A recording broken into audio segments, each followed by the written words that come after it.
I'll tell you what, Gav, you'd have loved to have played there. There's some great teas. It's unbelievable. Oh, Gav, honestly, it's an important factor. It's often Mate, overlooked as well. the only It's factor. a proper. It's a proper spread. Short boundary square and a great tea. I love it. It's the kind of tea, Gav, that you want batting second at number 9. Yeah.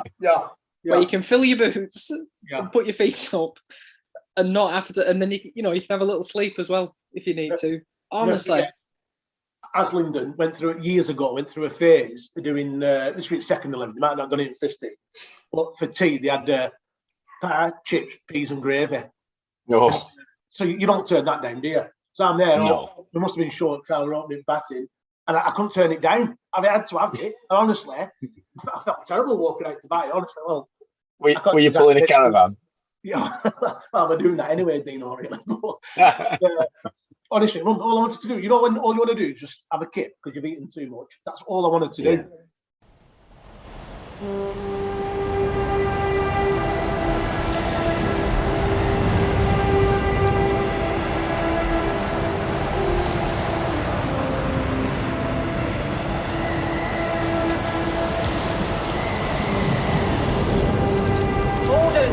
Norden, send more house to save the house.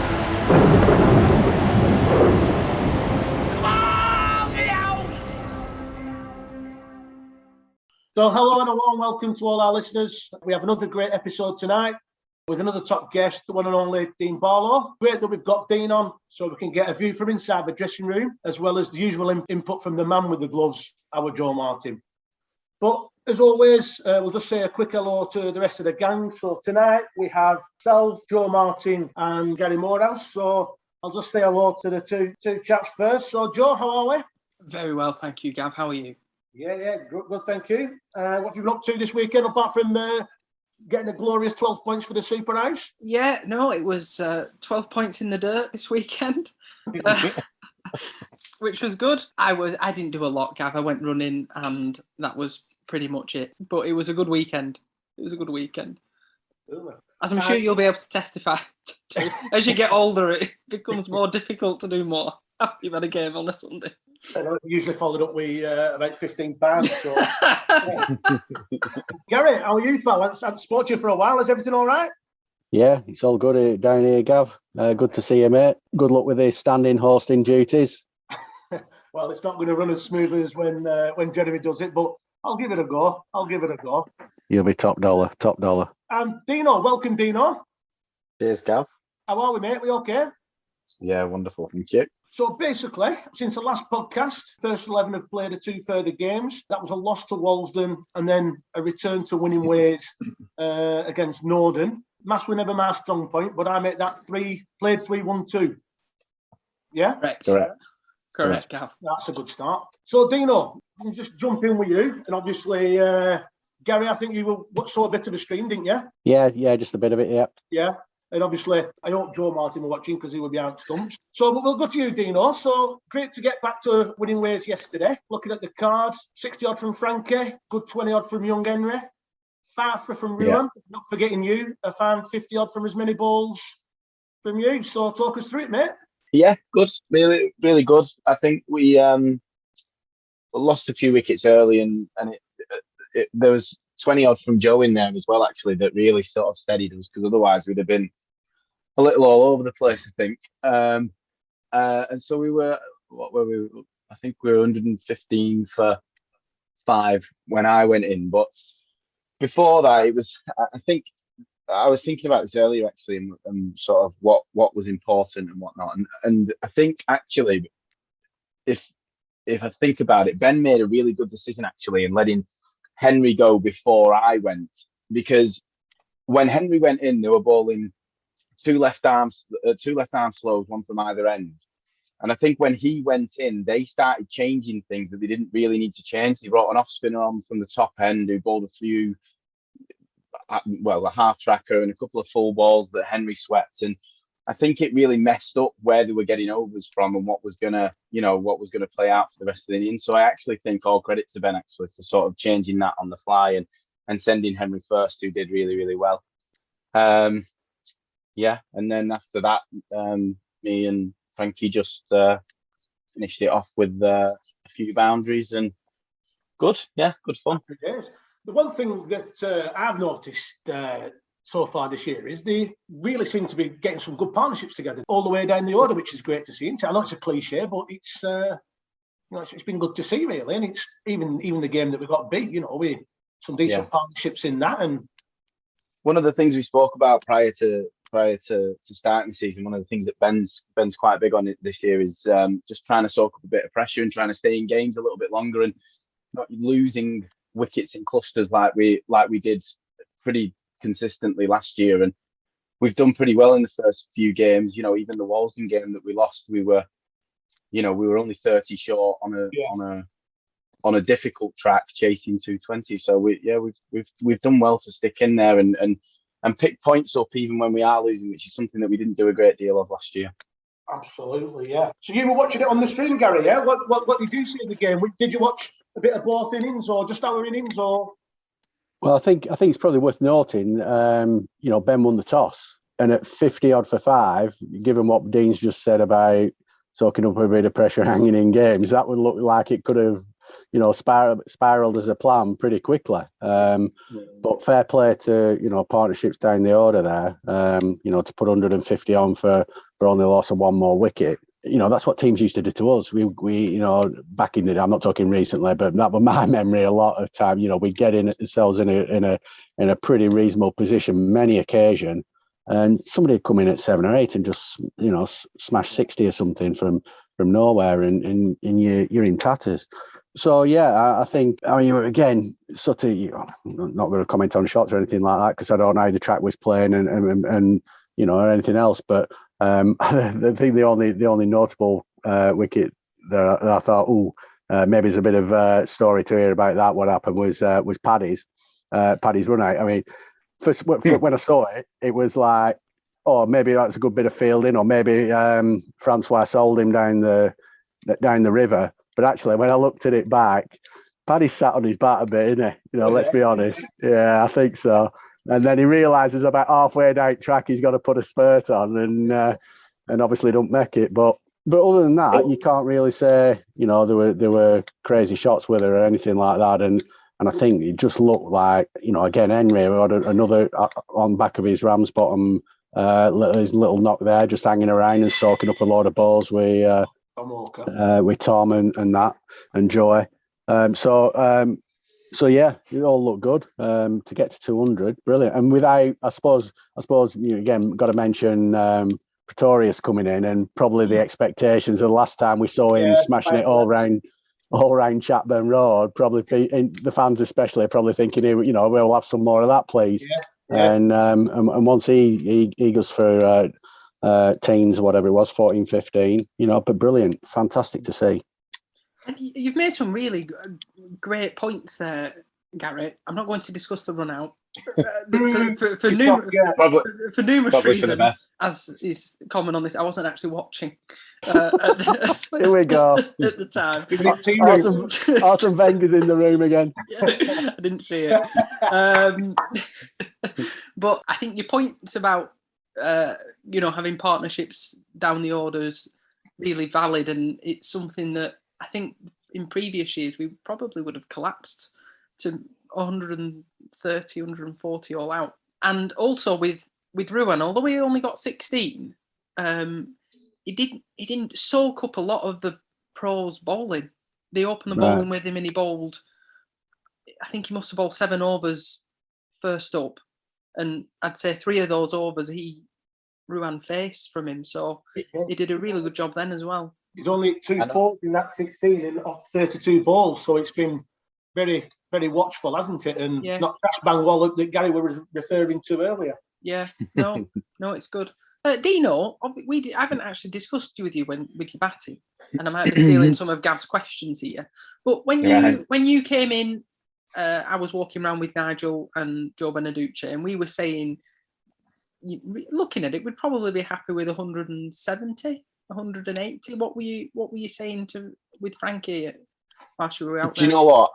I don't remember once having a discussion about what we thought was a good score. it was a strange track because some were coming through nicely and others were really sticking in the pitch. It was difficult to pull on. They bowled a reasonable amount of, not necessarily half trackers, but balls that you would say were on the short side, and both myself and Frankie struggled to get those away. And it was, when it was a little shorter, it was just sticking in, but when it was full, it was coming on quite nicely. And it wasn't turning a great deal either. And so in hindsight, maybe you'd have looked at it and you'd have said 180-ish, probably, with just a bit of variation that was in it. But yeah, I don't think we discussed it once, actually. Frankie might have had it in his own head, but when I'm batting, I need to be left alone, so I don't usually get involved in those discussions, Joe. Yeah, of course. So at the end of innings then, what was the feeling in the dressing room, Dean and Joe? Were you quietly confident with that, or did you think, we're still in a game here, or? Yeah, I think so. I think that we were happy with 200. I think getting 200 is always a psychological advantage to get past that mark. But they have some really good players. They've got a great opening batter, and the pro is fantastic as well. So, previously we've played against them, and one's been 80 not out, one's been 70 not out, and they've walked off. Yeah. So I think that's always in the back of your mind, but we were positive and aggressive. I think so that was good. They were a little light. I think they would be willing to admit they were a little bit lighter than maybe they had been last year in the batting department. So actually, I think 180, 200, and when we got to 200, yeah, I think we were all reasonably confident that we could go and do that, as long as you get the pro or you don't allow them to build partnerships. I think we were pretty in the game at around 200. And like I say, especially then when you make early inroads, what would it, first 4 of the wickets, 6, and then 14 for 2. So talk us through Ruan's bowling then. 5 wickets for 54 runs off 14 overs. Yeah, doing a lot with it, or? Yeah, he's doing a lot with it. Both, seaming it both ways and swinging it, bowling some quite quick bouncers as well. Right. And I don't know what Dean thought, and I don't know what Gary thought, but there's obviously a slightly different dynamic having a fast bowling pro to having Paz, who contains and takes wickets by building pressure. Ruan was is probably more aggressive in with his intent. He was he was bowling at the stumps, and he bowled very well.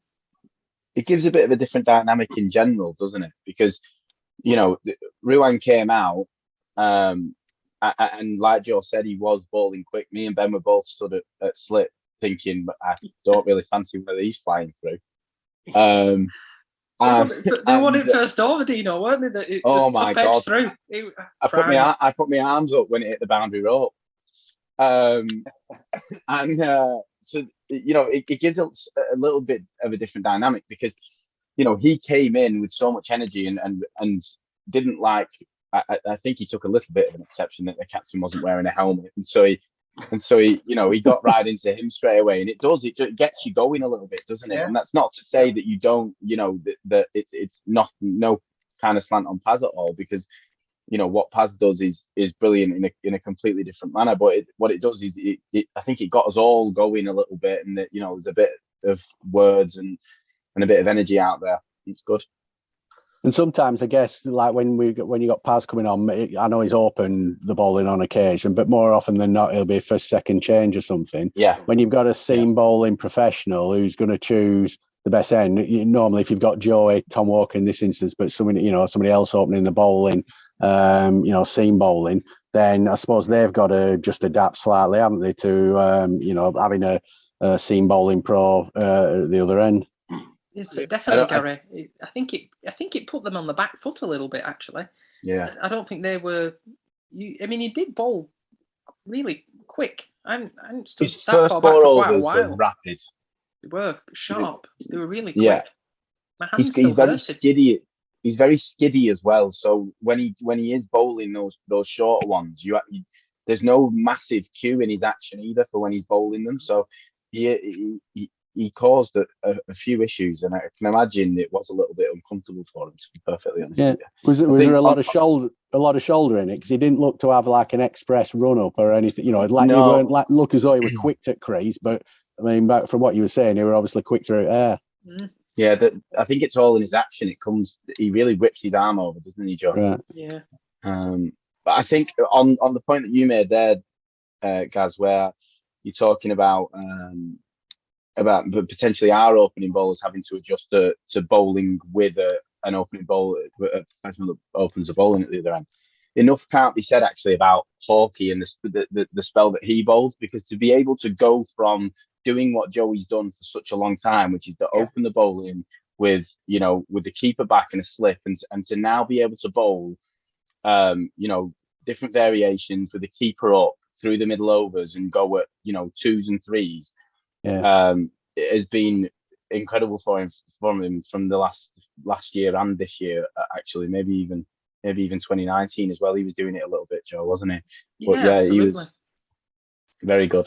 And especially bowling at someone like Zaid. 7 overs, one for 14 at a time where they might be looking to accelerate. Definitely. Yeah. Definitely. Yeah. Right, Gaz. So we've had a start to the season, won the Ron Singleton against that lot over at Road. So it's a good start. So after 3 games, like we say, we've won 2. What's the mood in the dressing room? Are we happy with the start? Are we quietly confident, or are we, is there a bit of frustration? What's the mood in the dressing room, lads? From my perspective, Gav, I think that it's a really nice place to be in the dressing room at the minute. There's a lot of cohesion and positivity about, I think, and also there's no. But we're not sort of getting ahead of ourselves. But I actually think it's the manner in which we're playing. When you look back at the Walsden game, although we lost by 30 runs, we took that game really deep, and chasing over 200 is always difficult.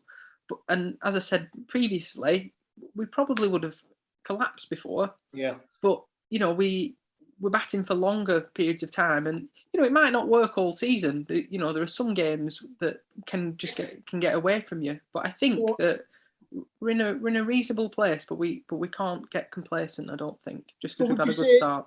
So would you say, Joe, then, and would you say that has been a noticeable change in tactics from yourselves? Is it something you've talked about, or is it just experience and it's a natural progression as a batting unit or as a side?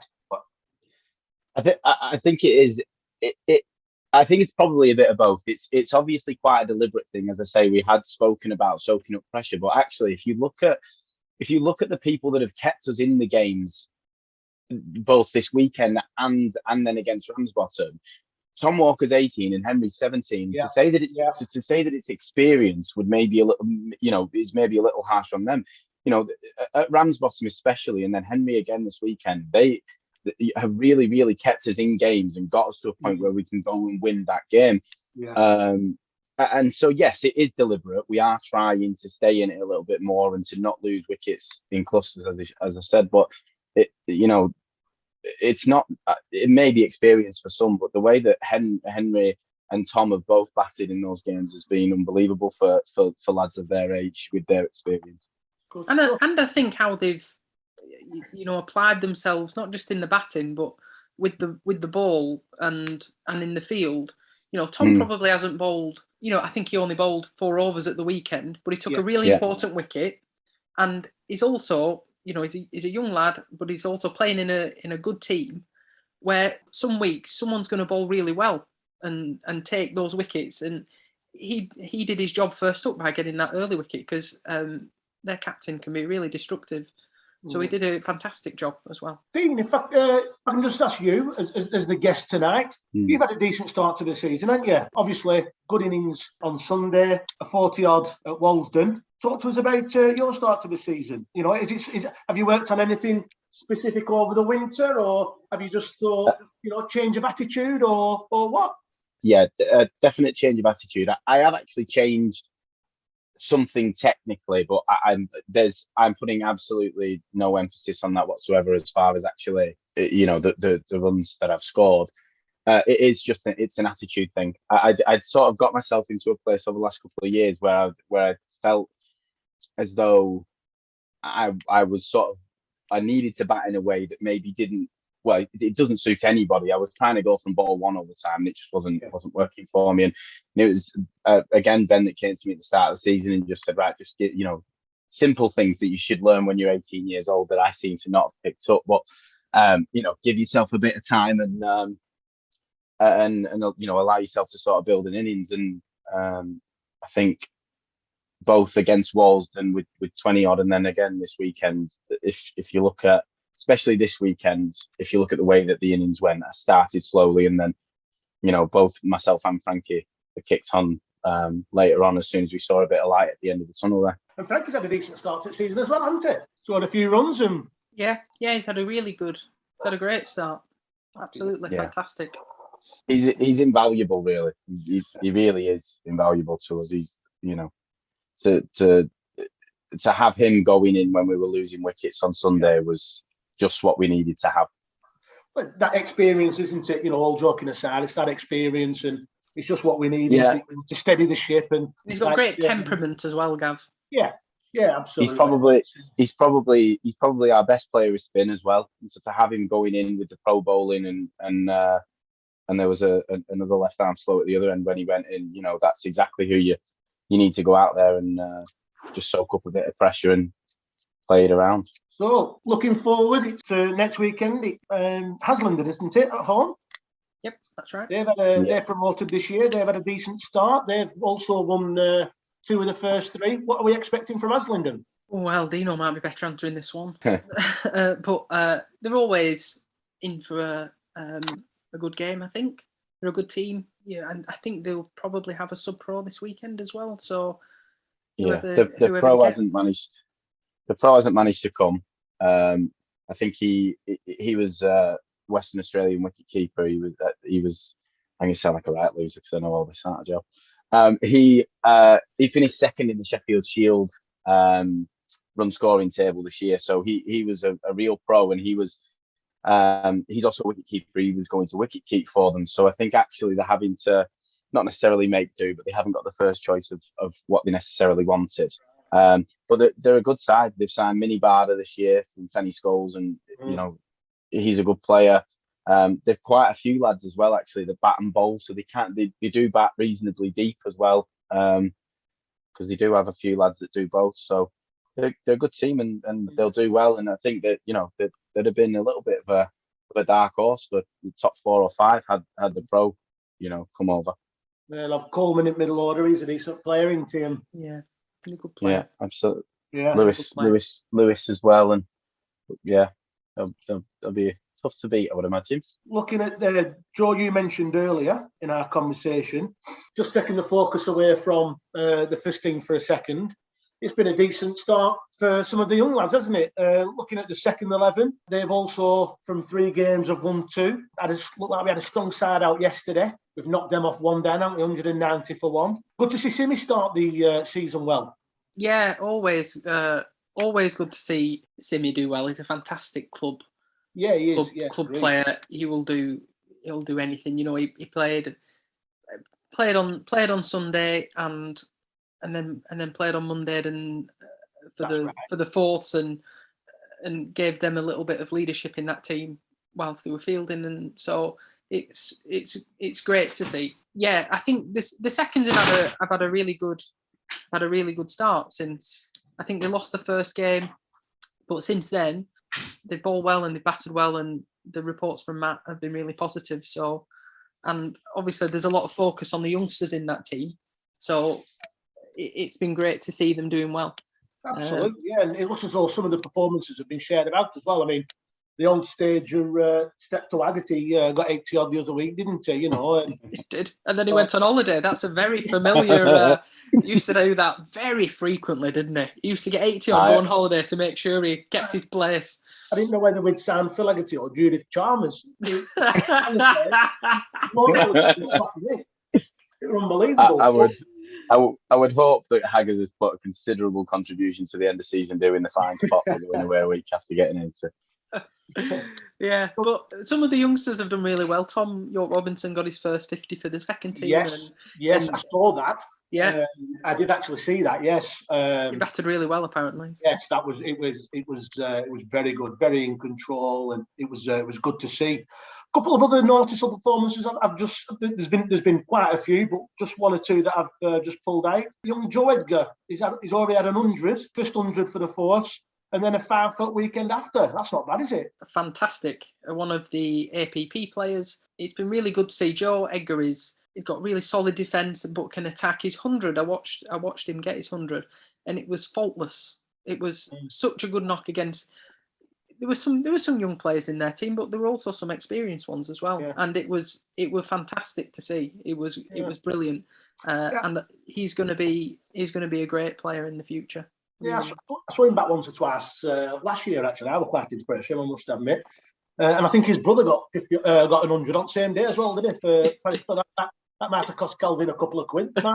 Yeah, I think it did. Yeah. And Georgie Durkin, 120 odd. That's not bad, is it? It's not a bad start. And then followed up with a 20 odd opening batting for twos. Yeah, absolutely. George is another one. He seems really settled this year, and he's working hard on. I mean, before he got the 100 this weekend, on the Thursday, he was working with Blaise on and a couple of other players, and working really hard at his game. And it's really welcoming to see. Actually, he's a great lad, and I'm really pleased that he's doing so well. He's chipped in with a couple of wickets, hasn't he, as well, I think? Yeah. Gary, have you got anything? Not specific points to bring up, just a comment on some second performance or juniors and stuff like that. I mean, weekend having sort of Finchy, Blaise, Matt in your team, you couldn't really have three more experience, I say qualified in general sort of club cricket terms, people to learn off. Bat, ball, fielding, you've got it all covered there. Attitude, captaincy, dedication, attitude. Seriously, if those young lads can't learn, how to play good cricket off those three, then you'll not have better chance at many other clubs. So that were really, I know sort of Finchy contributed a lot in the win and probably chasing 180 odd. Matt maybe weren't going to juggle the batting order around too much and wanted, something at the top, but, to not even need himself and Blaise, chasing, they chased him down in 20 odd overs, didn't they? 27 overs, chased 190 or something. Yeah. So fair play to him. So yeah, I mean that's great to see, isn't it? Because sometimes your first team's doing well, and you look at the second team league, and it's not just our club, but it can be the same for a lot of clubs, and it's not always the case that the seconds will do well. Just because your firsts are doing well. Sometimes it does happen like that because you get a competition of places or you get a good pool, and it happens. But it doesn't always happen like that. And I think to see him having a good start, Matt will be really pleased, I would imagine. And like I say, the on the horizon, those lads performing well, fourths and thirds, and coming in and holding their own in seconds, and obviously some already getting a sniff in the first. That does probably allay anybody's fears that there isn't a continuity plan in place, as it were. Yeah, no, Gaz, that's a fantastic point again. And it's great to see the threes and fours doing well as well and winning games. And Rami are notoriously always have strong second and third 11s. So I get them mixed up, but our fourth team, I think, took them down to the wire on Bank Holiday Monday. So that kind of grittiness that we were talking about, and making sure that they bat for long periods of time and stay in games, it seems to be filtering through, which is really positive to see. There were more 50s on Bank Holiday Monday for Keegan De Vries and Dec Metcalf. So it's a really positive thing, I think. I watched about an hour and a half of the 14 game the week before, I think, Joe, when I was picking my car up, and watched Elliot Johnson bat, and he's another one that it will be a very, very good first team cricketer. He looks watched him bat for probably an hour and a half, and he looked again really, really good, very organised. Yeah, very, very good. It wouldn't, and do you know what? It won't surprise me when the likes of Joe Edgar and Elliot Johnson and Dec Metcalf, people like that, when they get a chance in the second team, that they'll take it. And you don't have to be worried about opening the batting with them or batting them at 3 or bowling them first change or whatever. You know that they'll give a good account of themselves, and they'll be picked on merit, won't they? They're not going to be place fillers, any of them. They've all got a great deal of talent, so I'm sure we'll be absolutely fine. Yeah, absolutely. It's been a really, really good start to see those youngsters doing well in the 3s, 4s, and 2s. What a strange order to go in. Those teams. Sounds like my batting. That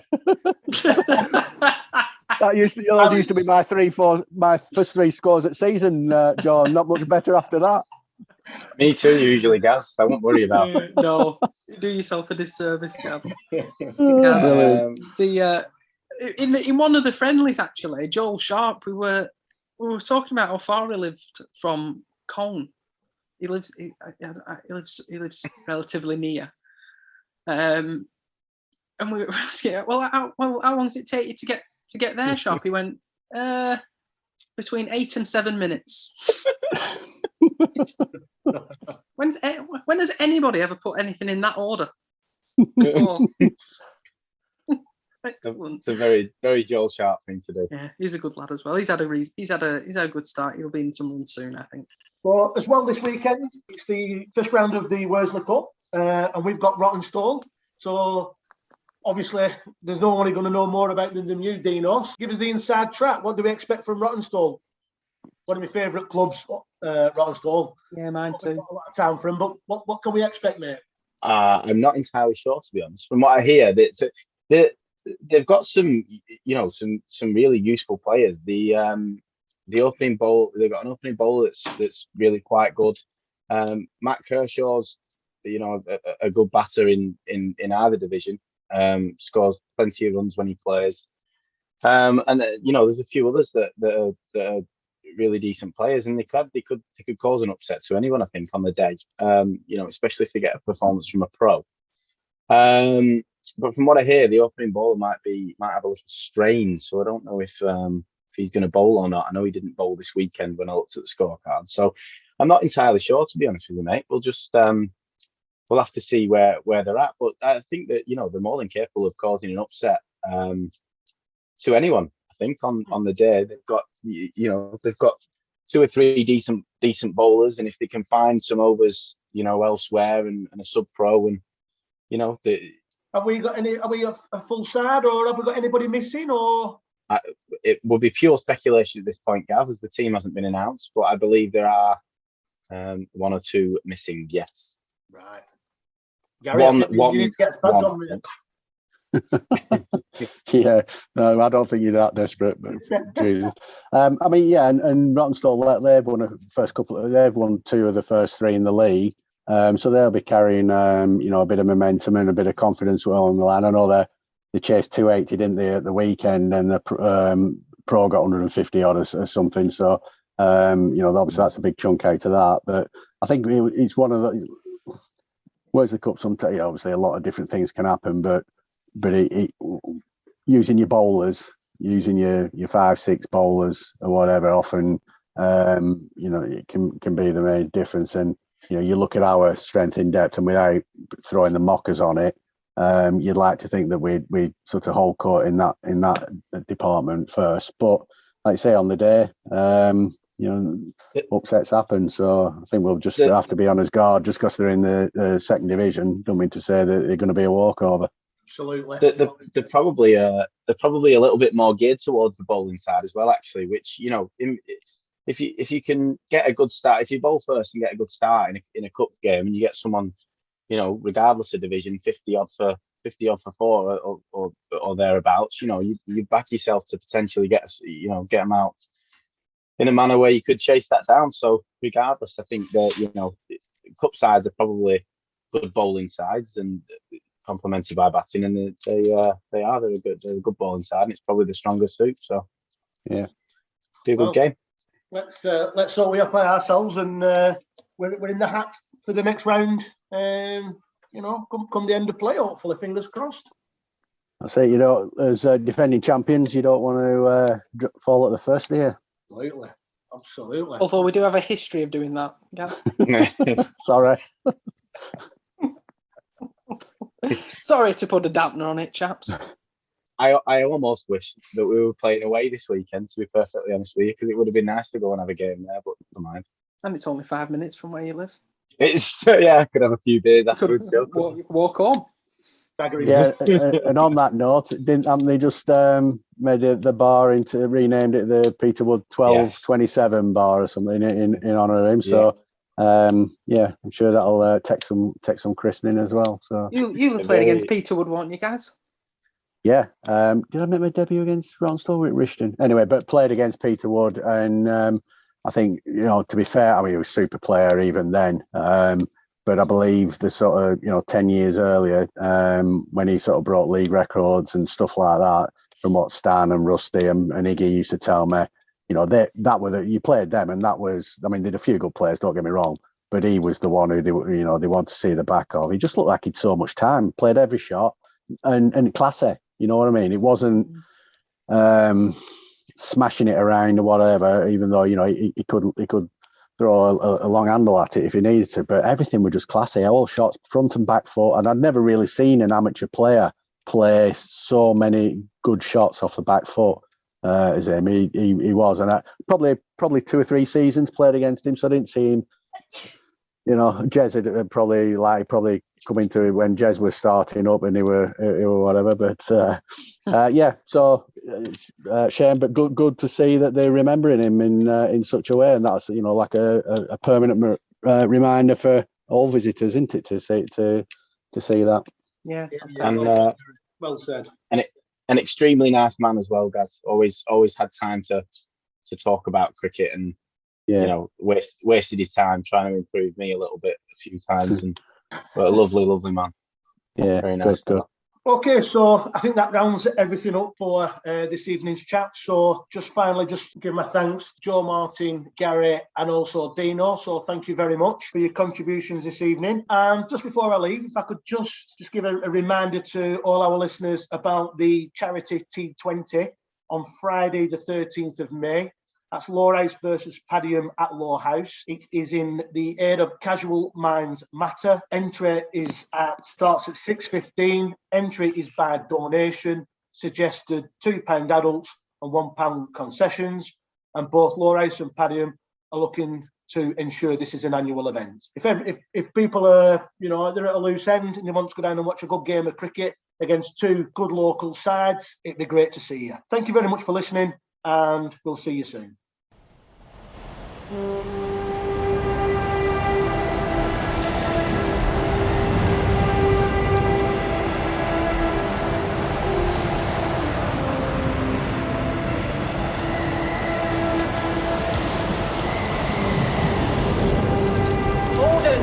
Norden, send more house to save the house.